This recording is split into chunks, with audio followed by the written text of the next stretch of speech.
Well, another big thing that is affecting, it's definitely affecting newsrooms, has been inflation this year. And this is one of those that's been a slow burn. You didn't have like a giant banner headline the way you do with an election cycle, but I've seen newsrooms downsizing and cutting staff and other things, which is hugely detrimental. I've often said that the only source of accountability you have for local politics is your local journalists. So, are you seeing some of that over in West Kentucky the same way that we are over here?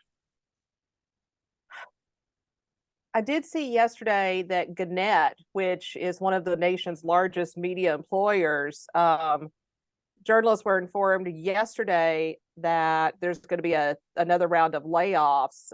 It's the third such move in about 6 months.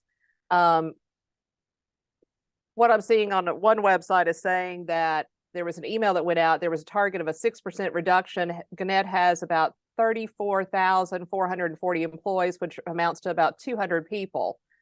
Think about spreading that through newsrooms. Just losing one or two can be detrimental on a very small staff if you have like 5 or 6 reporters. Absolutely. What I'm seeing here is it's getting hard for a lot of these smaller news organizations to find people to work in their newsrooms. Um, the newsrooms, they're just getting smaller and smaller.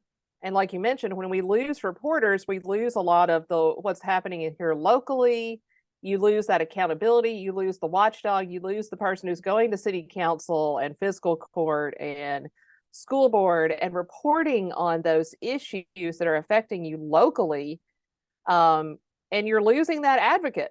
I don't mean advocate in the way of, advocating for one way or another, but I mean the advocate for the citizen, Yep. as Yep. far Mhm. as, keeping them informed on what's actually going on in the local schools, in the local courtrooms, in the local government, instead of having misinformation spread on social media, which we've seen a lot of misinformation in the past few years on social media. Oh yeah. And, it is, I mean, these newsrooms are doing the best that they can with the staff that they have, but it's not looking good.